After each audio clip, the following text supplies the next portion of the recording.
নমস্কাৰ ৰাইজ সকলোকে শাওনৰ প্ৰথমটো সোমবাৰলৈ স্বাগতম জনাইছোঁ দেই। এইটো পিছে স্পেচিয়েলি আজি সোমবাৰ বিশেষে আৰু এইফালে দেখিছে নহয়, মই যিমান পাৰোঁ মোৰ ফালৰ পৰা আজি ব্ৰতটো ৰাখিবলৈ চেষ্টা কৰিলোঁ। তেওঁৰ নামত আচলতে মোৰ শাওন মাহটো আগতেও বহুত বাৰ কৈছোঁ, আজিও ক'ম, বহুত বেছি প্ৰিয় আৰু সোমবাৰটো বহুত বেছি প্ৰিয় আৰু বাৰ আৰু প্ৰিয় মাহ। ব্ৰত নেৰাখিলে কেনেকৈ হ'ব, যিমান পাৰোঁ চেষ্টা কৰিলোঁ তেওঁৰ নামত এটা দিন আজি।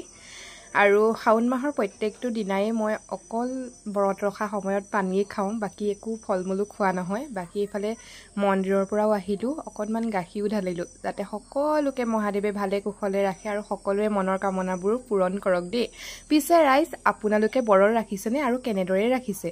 আৰু মই পিছে ইমানো বেছি নাজানো, আৰু যি জানিছোঁ যেনেকৈ পাৰিছোঁ তেনেকৈ কৰিছোঁ।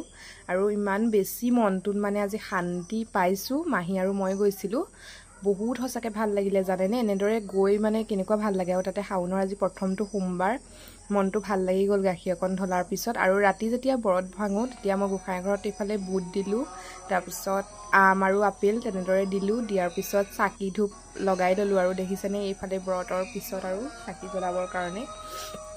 আৰু আজি দিনটো সেনেদৰেই পাৰ কৰিলোঁ।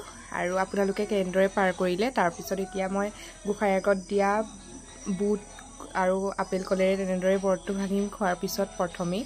আৰু খুব বেছি ভাল লাগিলে আজি দিনটো। আৰু আপোনালোকে ব্ৰত কৰিলেনে পিছে ক'ব দেই। আৰু আজিলৈ পিছে ৰাইজ ইমানেই, আকৌ নেক্সট ব্লগত লগ পাম, বাই।